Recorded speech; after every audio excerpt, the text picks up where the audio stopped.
Dice, yeah, ay, ay.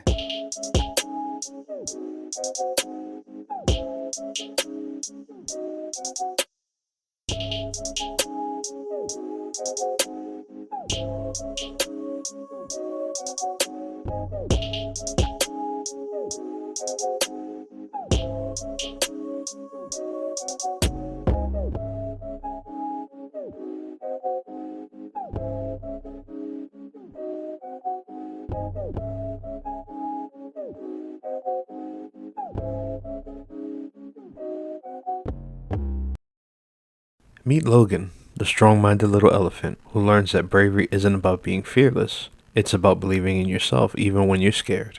In this beautifully illustrated story, friends follow Logan through a colorful jungle as he learns to calm his worries, take deep breaths, and remind himself, I am strong, I am safe, I can do this. It's a story that helps kids, and maybe a few grown ups too, find courage, mindfulness, and strength in their hearts. Logan, the strong minded little elephant, by me, Oscar Luna. Available now at all major retailers and my publisher's bookstore, Milton and Hugo. Because it's up to every parent to show that their child deserves to know that strength starts from within. What if the space you're sitting in right now is quietly shaping your stress, your focus, your emotions, even your identity, and you had no idea? Today's guest, Stephanie Jackson, knows that truth better than anyone.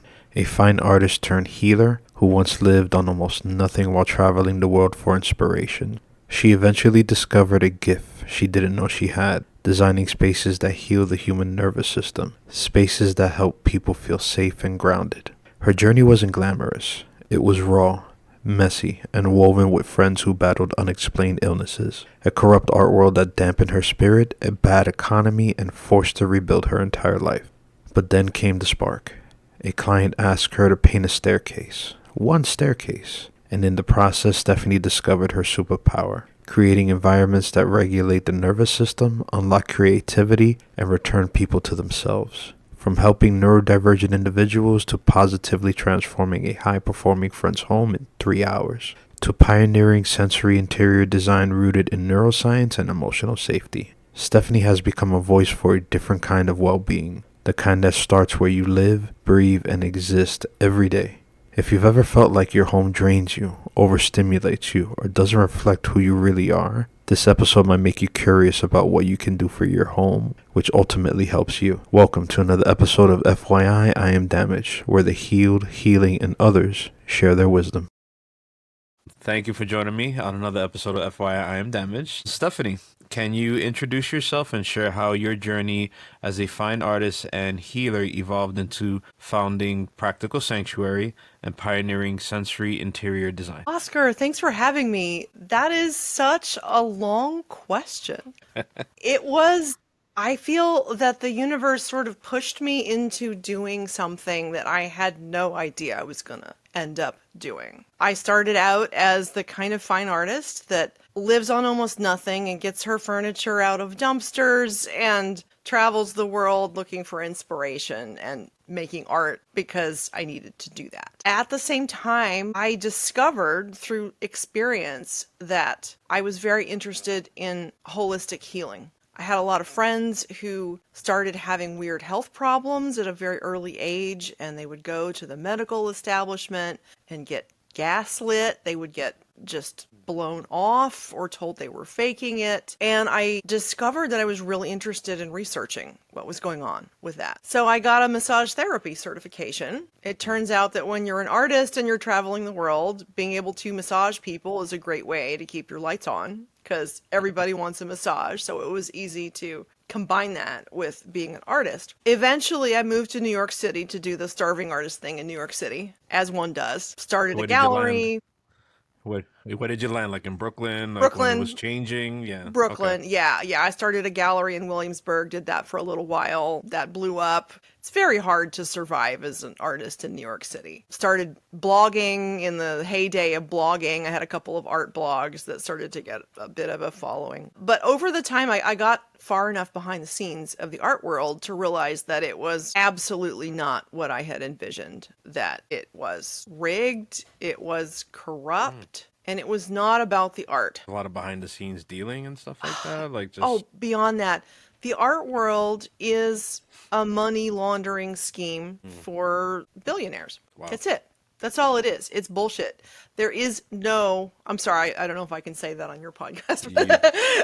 Hey, if you go right ahead, There is no no worries. interest in art as a cultural influence or as like an actual experience that moves people. It's all about having an excuse to pay a lot of money for dumb stuff, so that you can like manipulate and control and show other people how rich and badass you are, that you can pay $30,000 for this stupid piece of garbage. So I mean, so after about 8 years, I was just kind of at a dead end with that. And then I had my daughter. The economy melted down simultaneously. Her dad stopped working, refused to start looking for a job, and I was suddenly supporting a family. And there was no way I could do that as an artist who keeps lights on with massage clients. So I got serious about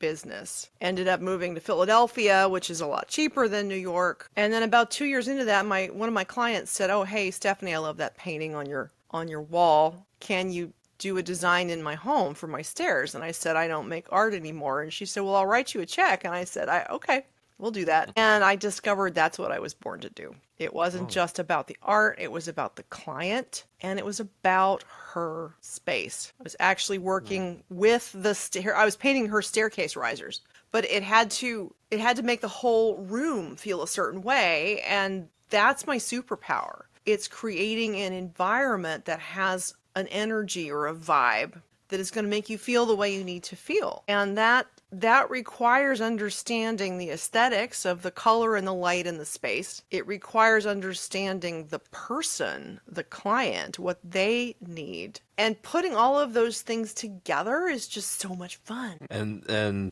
then you excuse me, you incorporated the tactile feel and everything that Well, just came naturally. it came naturally. It's just I'm naturally an integrative thinker.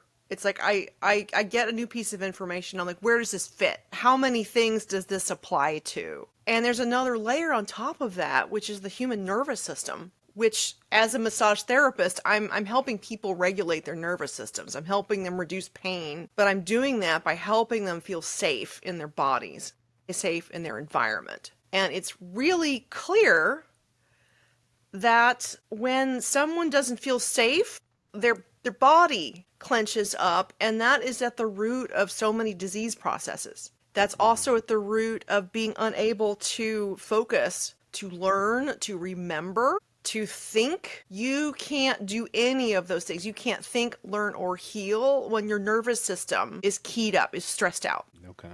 Now, you describe yourself as a highly sensitive person with close ties to the neurodivergent community. Yes. How has your own experience and relationship shaped the mission behind your work? I love quirky people. I have always made friends with the weirdo in the corner since I was very, very small. And that was way before I knew anything about neurodivergence or that was even a term. It just over the years, it's become clear that well over half of the people that I am naturally drawn to and have been friends with over a long period of time have some type of neurodivergence. My late brother-in-law was an architect, very much on the autism spectrum. We were very close. I got to understand how his mind and his brain and his body worked. My best friend from childhood is definitely neurodivergent. And when you're friends with these people, you tend to like, if someone reminds you of someone you're really close to, you're like, oh, I know you, you're my friend. So you collect more of them. So I became an accidental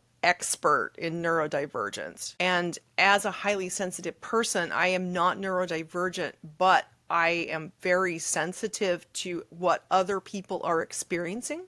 And so if they're experiencing some discomfort, I can generally assess the situation and figure out what's happening there, and I can do something to make it feel better. So there's all these things that feel so obvious to me about how the place is organized that I would just need to go and fix it. So it comes very naturally.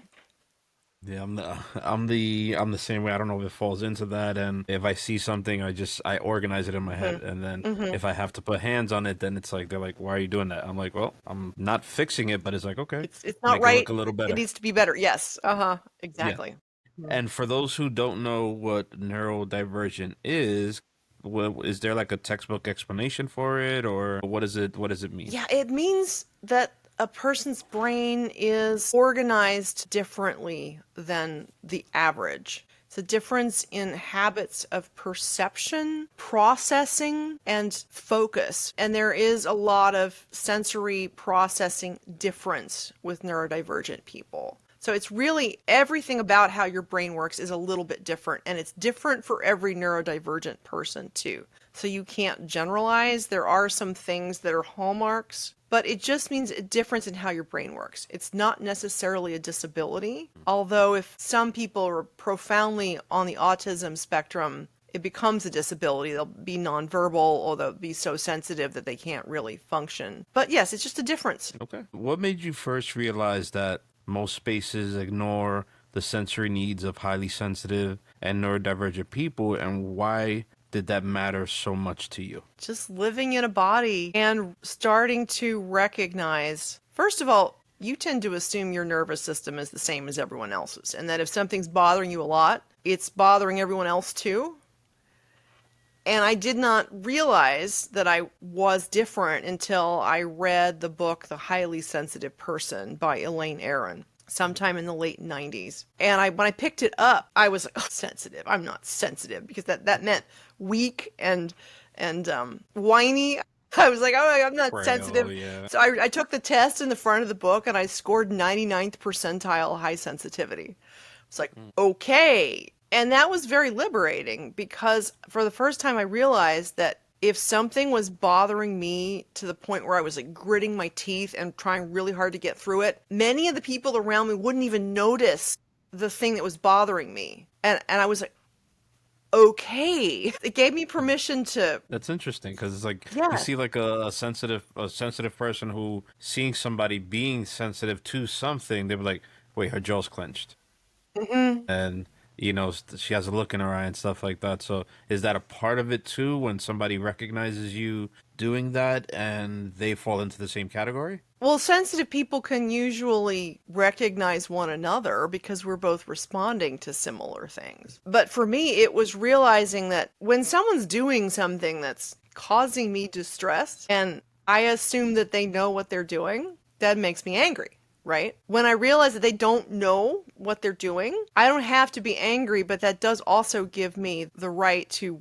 walk away and get myself out of that situation or to change the situation. Just being able to name what's happening gives you some agency. Yes, it does. Because for someone to walk around and be like, "Why am I feeling like this? Why?" Hmm. Get curious. Yes. Okay. What may have been the catalyst to it? What, sparked that? And then maybe you can work something out to kind of like bring the level down a little bit. Yes. No, I totally get it. I totally get it.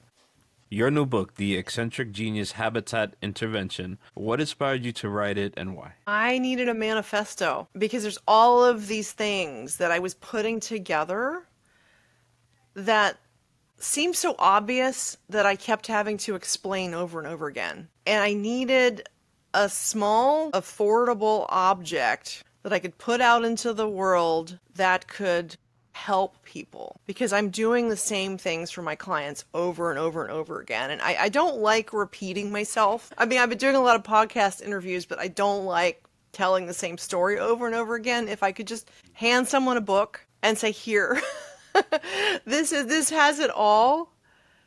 Right. And I was putting together all of these things. Neurodivergence, like, what is it? What is trauma? How does trauma affect the brain and the body? And how does the effects of trauma linger and cause problems further down the line? That's a whole thing. But then there's also, how do we regulate our emotions? How do we learn executive function if our brain doesn't work that way? A lot of neurodivergent people don't know how to prioritize, handle things. That's a whole problem. That's a whole thing that I work with people on. And then how do we take that into our space? How do we find the right layout for our space. How do we find the right themes, the right colors? How do we handle the light? How do we handle the acoustics? How do we handle our relationships in that space? And how do we handle our relationships as a community? It's all of these things, and they all fit together like this. And I didn't see that whole thing anywhere. It makes so much sense. I just needed to like put it together and say, here, this is how it works. And this is anywhere along that, in that, any of those aspects. If you're having trouble with any of those things, A, B, C, here is where you start. Here is what you can do next month. Here is what you can do next year. Here is how this can help all these aspects of your life. That's nice. It's sort of like a here, read this and help me help you. Right. You know, but for those new to the field, what exactly is sensory interior design, and how is it different from traditional interior design Yeah. approaches? Sensory interior design integrates interior design, environmental psychology, neuroscience, and sometimes even landscape architecture. It is building a space that works for the nervous systems of the specific people in that space and the things they need to accomplish in that space. So it's everything that a traditional interior designer would do. In addition, we're looking at acoustics, we're looking at texture, we're looking at physical boundaries that reflect emotional boundaries. We're looking at lighting that's going to work with sensitive eyes. There's like a lot of default lighting fixtures that contractors love to put in that are just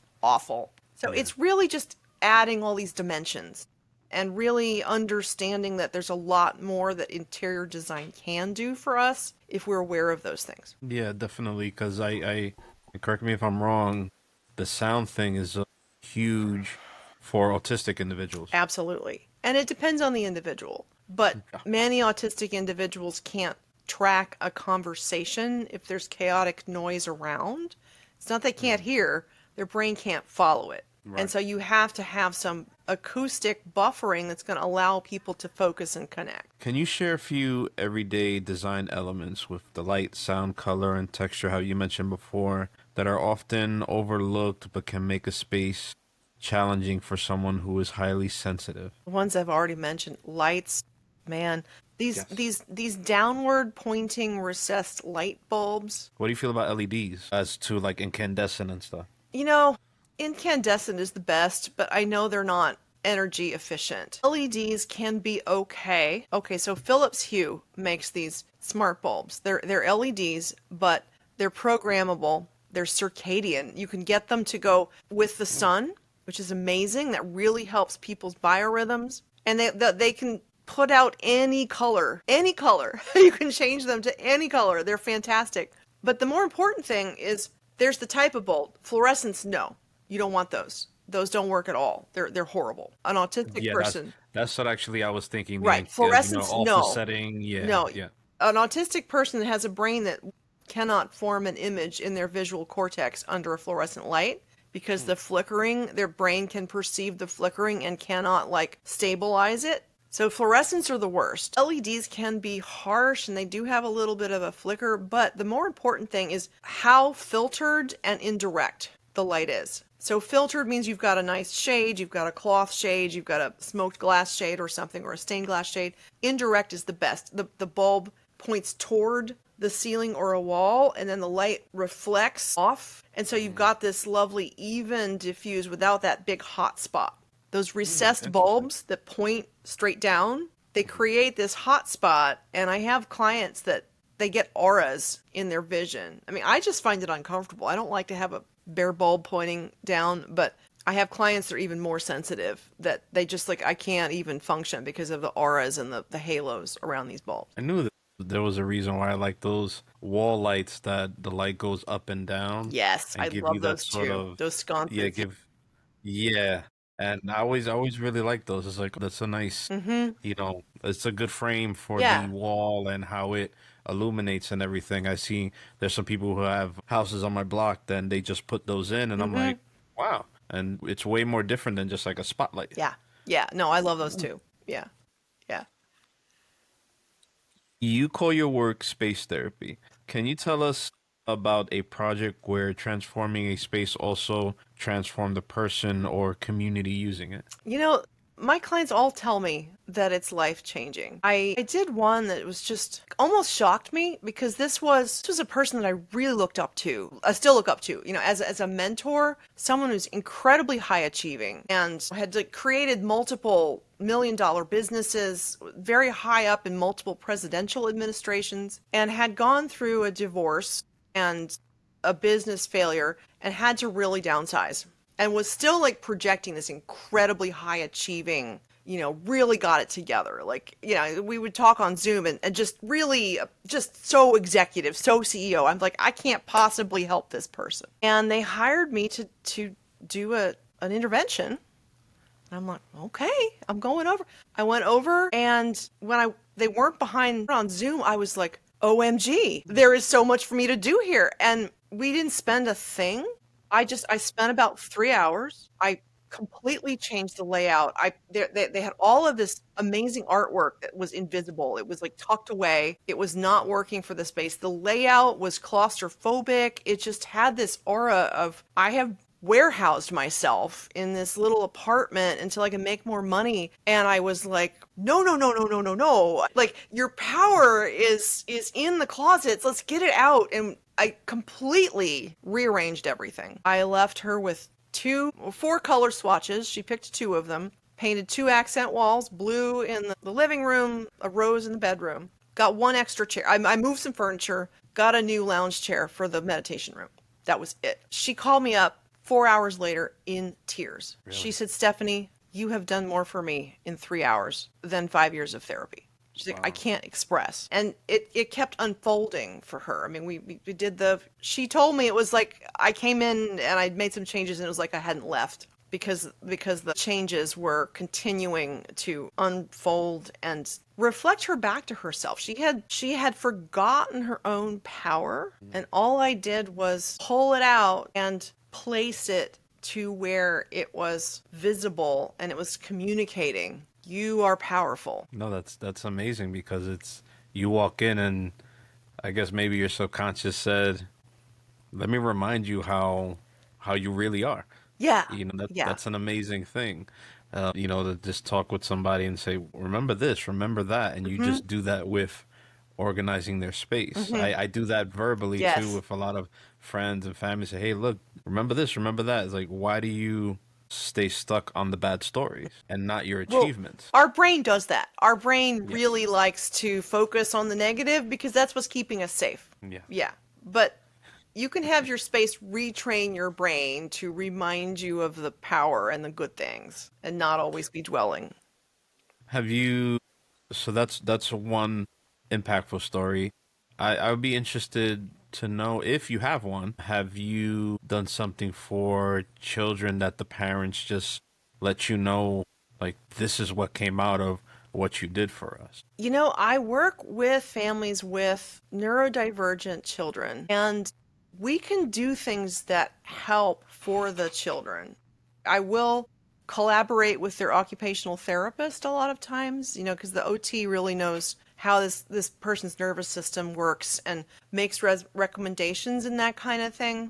But a lot of times the biggest impact is on the parent, that the parent has almost like given over their own boundaries and their needs to try to take care of the child. And they're desperate to produce a change in the child so that maybe they can get some of their needs met again. And what I do is make changes that are going to help everyone and establish those boundaries. And what often ends up happening is that I'll make a change that makes the parent feel so much better about their home and their space that then they're able to better show up as a parent. And that is what has the most effect on the child. It's like I'm giving the child agency too. I mean, I've had children that'll be like, okay, I want this. And the child ends up feeling like more grounded in their place as well. But it's the parent that's experiencing like, wow, I got myself back. I feel that I have some more power and some more agency. That's amazing. And and that positivity goes off on the child. And no, Yeah. that's amazing Yeah, to do we that. have to care for the caregivers, and we condition caregivers to be so, you're only a good person if you're sacrificing everything. I mean, that's kind of the pressure that people are under. And I have to remind them, like you're the one that's there for your child. You need to be okay. You need Yeah. your own space, you need your own power, and that's only going to benefit your child if you have this. Yeah, I had a friend who we call those kind of solo dates. So just take yourself out, focus on Hmm. yourself. And I invited him over. I said, "Look, I haven't seen you in a while. I'm like, how are you? Like, what's going on?" And he's telling me everything he's going through. And then he's like, "Well, I'm good if my kids are good." I'm like, I said, "Nope." I said, Yeah. "But you're not doing anything for yourself. Hmm. Well, Hmm. you're band-aiding. Like you can't." And Yeah. it's gonna come crumbling down because you're all the focus is outward, Yeah, and yeah, it's you inward. can't keep giving. That's against the laws of physics. You can't just give everything away. You have to receive. Yeah, and it kind of changed him. He's like, yeah, he started doing some more stuff for himself, Hmm. and you see the positive changes, and it's good to see somebody put themselves first, but not in a selfish way. Yeah.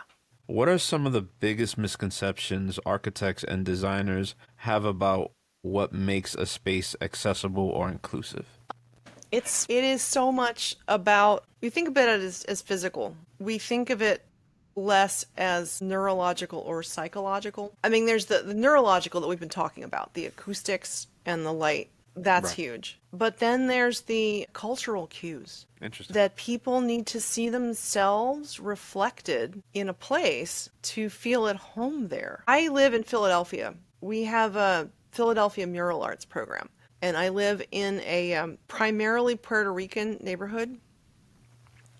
And they recently, mural arts program just took a huge blank wall or a graffiti wall in my neighborhood and did this gorgeous mural that reflects the culture and the ethnicity of the people that live in this neighborhood. And that is inclusion with aesthetics and cultural cues. People need ownership. They need to see themselves reflected to really feel at home. And a lot of times we want these awe-inspiring things. We want to inspire, like, oh wow, ooh, but it needs to speak to, who are you?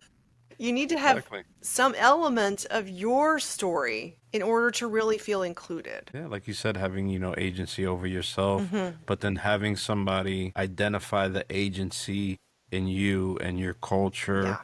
especially if they're part of it. Like for me, like I don't know if you've heard of them. I'm sure you have, and if you haven't, it's really good if you look into them. Like I'm from the South Bronx Hmm. and I'm Puerto Rican. My wife's Dominican, and coming from there, the the that group, the Tats Crew, Mm.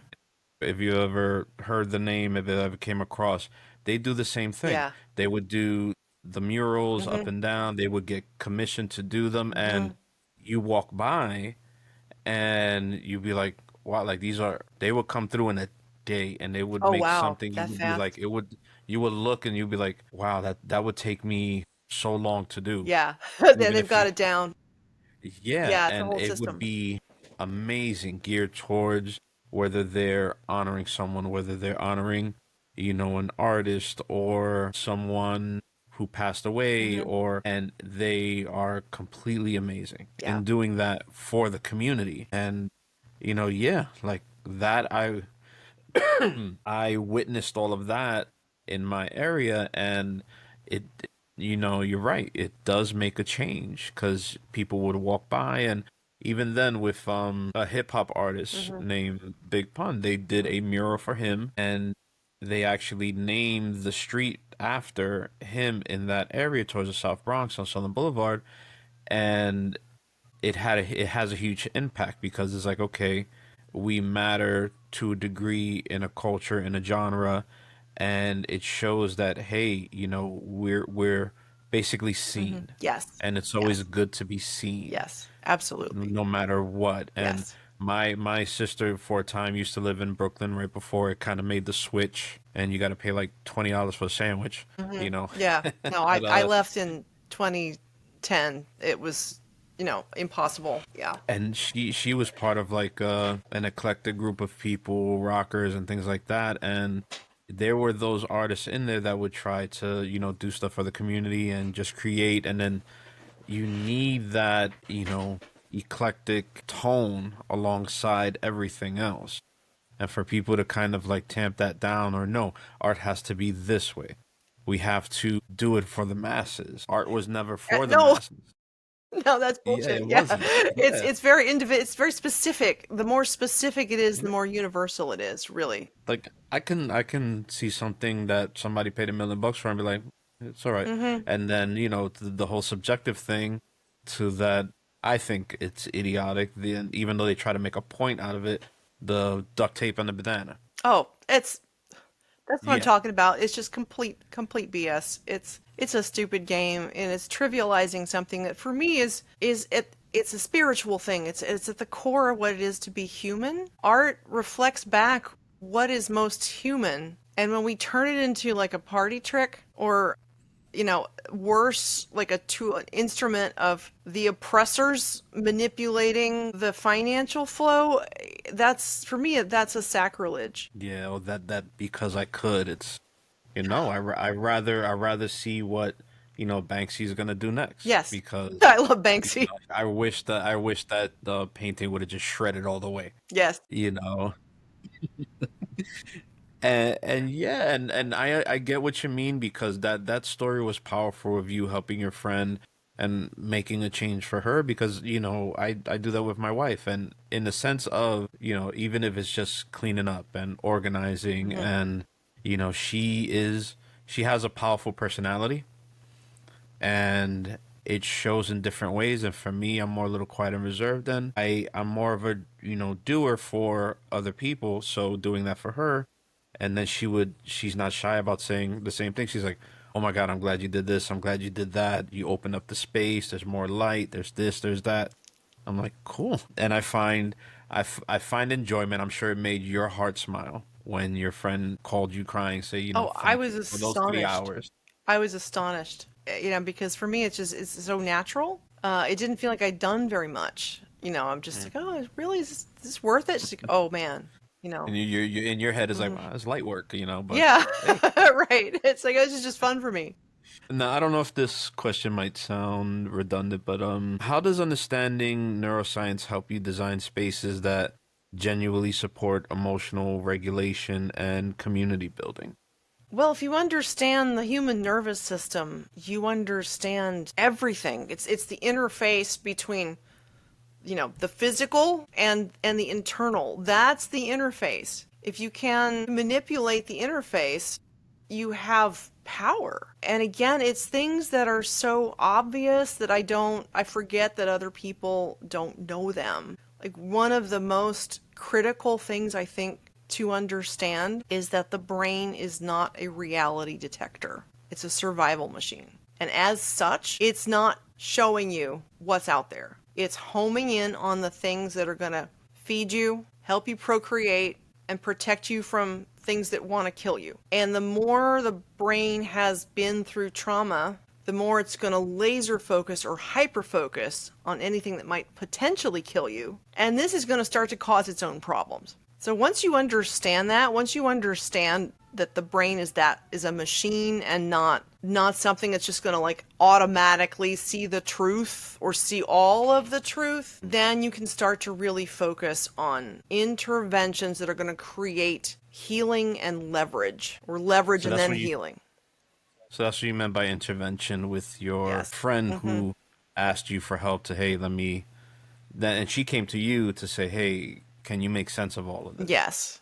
Okay. Yes. And people know. They come to me when they know they need help, and they have to come to me. I can't just go in. It's not like an intervention where I can't impose on people. I can Have just you dealt with it? show them what I Have you dealt? do.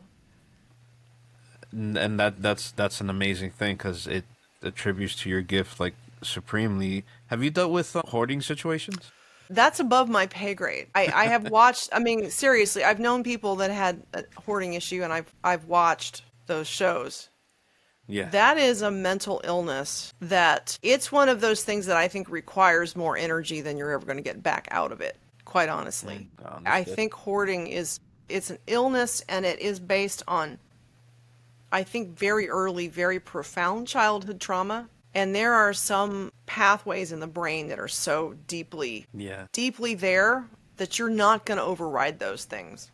Yeah. So my answer is I'm not a miracle worker. And I think that hoarding is one of those things that's very, very hard to overcome, particularly if, and the hoarder usually, they have to want to.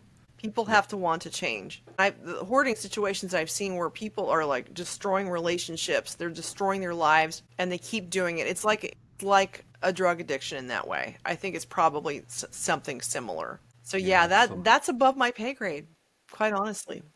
It's a lot of heavy lifting, in a sense, not physically, but rather than artistically. Yeah, yeah. It's because I think with hoarding, there's become an inability to differentiate between an object and a feeling that the all of the fears have become located in all of these objects. They can't that it's like this entire projection of self into Right. stuff. And my message is your stuff is reflecting you back at yourself. But if you have like so hazy a sense of self that you can't differentiate between self and stuff, that is such a profound lack of boundary that there's almost not even someone who would be able to hire me, right? Like what I do is Yeah. collaborative. The person has to recognize, like, okay, I think I need some help and I think you can help me and this is what I want. Like, I don't see hoarders doing that, right? Yeah. And I'm glad you're touching on that because they need to recognize that before they actually Right. make a change. Mm-hmm. Because if there is a hoarder watching this and it's like, no, I want to make a space for myself. I want to do all the things that Mm-hmm. she's saying and I want to Mm-hmm. make a better space and I'll get her book and do this and do that. Okay. But you can't even walk into a room because you have all your stuff that you said, no, I need it. I need it. Well, yeah, I mean, How? I use tools that allow your brain to get some distance. It's a very simple tool. It's just you frame. You just take a lot of pictures and you get enough distance that you can see it. I think that's fundamentally what a hoarder cannot do is get any distance. If they want Yeah. the distance, I'm here for you. But again, it has to come from them, and then I can guide them through the process. Absolutely. No, I'm glad we discussed that. Yeah, thanks. I haven't been asked that before. When creating an environment for individuals with a range of sensory profiles, how do you avoid a one size fits all approach? Well, I really have to talk with all the people. Really, really do. It is so specific. I don't like go in and like give people a layout where I selected all the furniture and all the colors and I'm just like, here's your perfect thing. It's like, no, no, no. It comes from them. So if there's a lot of different people, I have to talk to each one of them. I have to look at their space. I have to look at their stuff. I have to ask them their questions. And then we have to collaboratively decide, like, what's going to happen in this space? How do you want to feel? How do you want to relate? Whose place is. Everyone has to have some area that's theirs. Even if it's a corner, it's a windowsill. Everyone has to have some place that's their sanctuary. So that would be kind of like my remix on the question. It's Mm-hmm. when you have to deal with somebody that says, I don't know. I don't know. You figure it out for me. And so these are the questions that you approach them to be Yes. like, okay, let me spark something and then Yes. maybe you could tell me what you want. They always have a thing. I mean, literally, I'll just go in and I'm just like, tell me about that thing. What's that thing on that picture on the wall, that book, that object, that pillow, that blanket? Tell me the story behind that. How do you feel about that? That item of clothing, how do you feel? How does this make you feel? There is always a story. People aren't blank slates. And then we take the nugget of that and we build from there. So it's always coming from them. Even if they don't know, I can ask them a question. They may not know aesthetically, but they know emotionally. They know in their body. And And I that's when your tease, superpower comes in. yes, I tease that out of them. And then I can do the aesthetics. I'm like, great. You like this, you don't like this. I'll give them, then I'll be like, we'll take the one thing. I'm like, okay, you like this color family, you like this theme. Here's a bunch of things, yes, no, maybe, yes, no. And then we narrow it down to what their aesthetic is, and then we build it out. With somebody watching this and they get the itch to do what you do for themselves, what simple changes could listeners make today to turn their own homes or workspaces into practical well-being sanctuaries? Well, they can read my book. Absolutely. I really do give you a step-by-step process. It is a process, and it's fun, it's easy, it does not require much money. The first step, just sit, look around you, look for an object that gives you an emotional response, and look at the details. Ask yourself, how do I feel about this? Why do I feel about this? What story? What's the story? What's the color? What's the feeling? What's the emotion? And then, do I want more of this or do I want less of this? If I want more of this, clear some space around it. Give it some energy, give it some room to project what it has. And then what can we do to amplify that? If it's something that gives me a bad feeling that I don't want, move it along. Throw it out, recycle it, give it away, refinish it, repaint it. Just start to trust your own feelings about what's around you, and then amplify the ones that give you a good feeling and diminish the ones that give you a bad feeling. Rinse and repeat.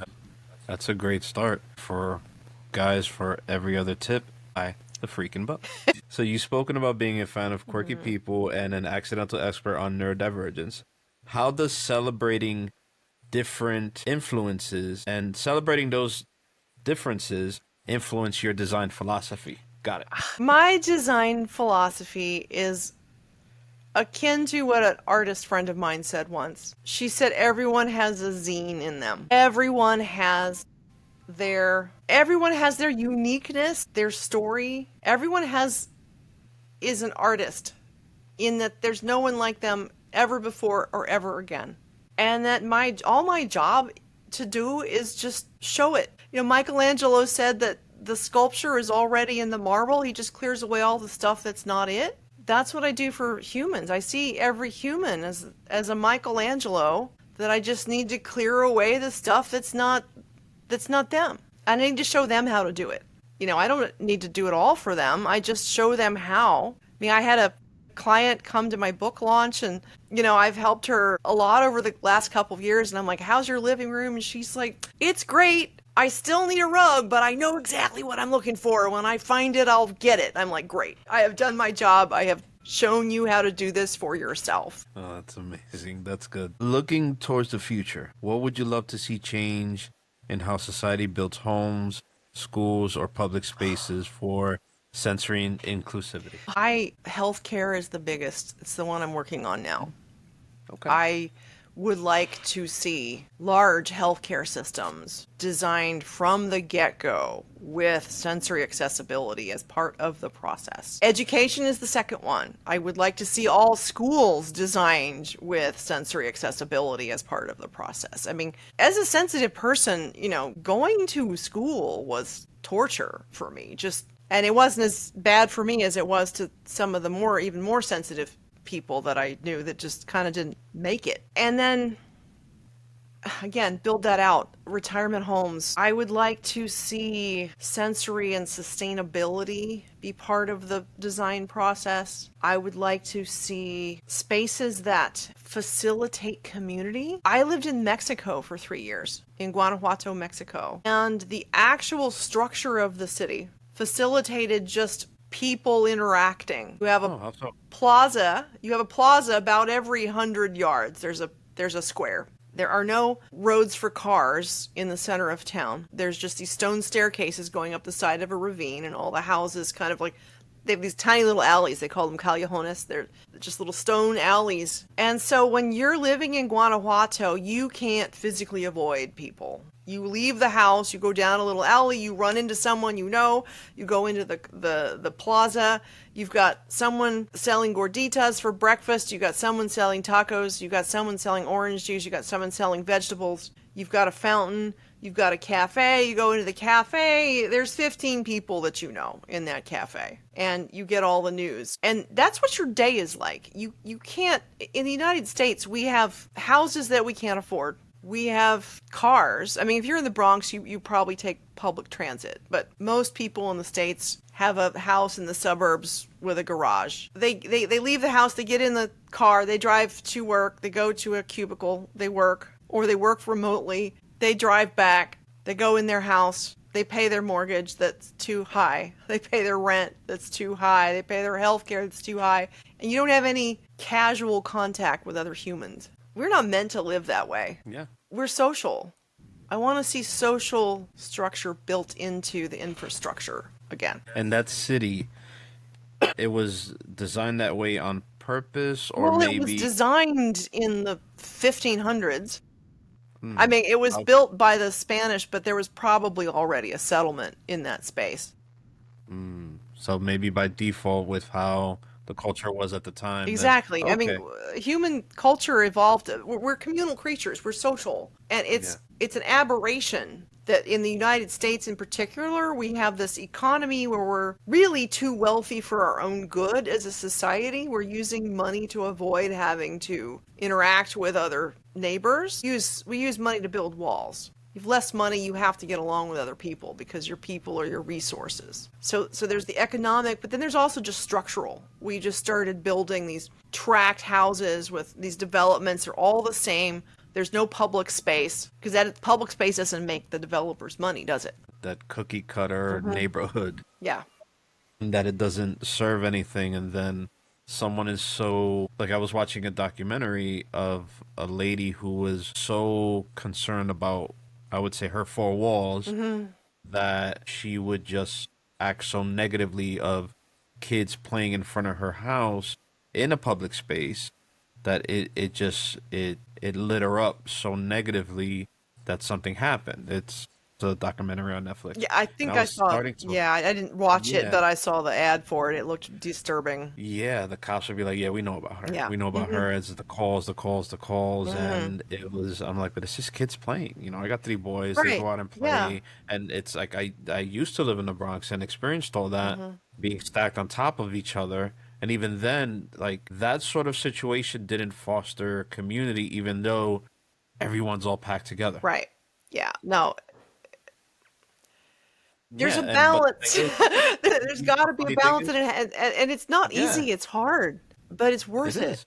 And when, like, how you described it, like right now, like I'm in a home, Hmm. I drive to work, I have my own office, I'm, doing all the things, that you Hmm. marked out. And, we do, and we were lucky enough to have a community of friends that, we do separate things, Hmm. everybody comes to my house, Hmm. I go to theirs, all the guys get together, all the girls get together, everybody gets together, Hmm. and it takes the load off on Hmm. the day to days that we do, Yeah. even though we should have it more often.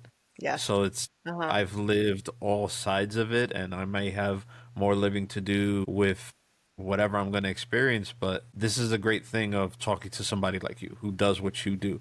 So once I saw, and I even told my wife, I'm like, you got to check our website. So you got to check our Yeah. website. I saw the book. I'm going to check out the book, and all the gifts that you've been giving with answering my questions, it is sparking curiosity. Say, okay, let's dabble a little bit of like organizational art, Yeah. and Yeah. see what it brings to us, rather than just like, okay, with me, I'm like, okay, everything's good, everything's here. Okay, I can do that, but let's splash a little bit on it. Hmm. Because I swear, I mean, when my wife and I once went to Austin for like a couples trip, the art I saw there, Yeah.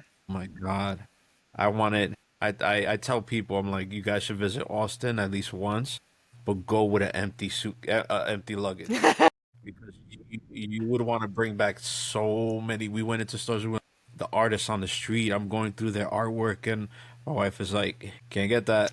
We can't get that. It's like, if it's not rolled up or anything like that, we can't ship it to ourselves. She's like, we'll come back. Come. We'll come Yeah. back. Yeah. Figure out how to ship it. Yeah. Art. If you love the art, always invest. Yeah.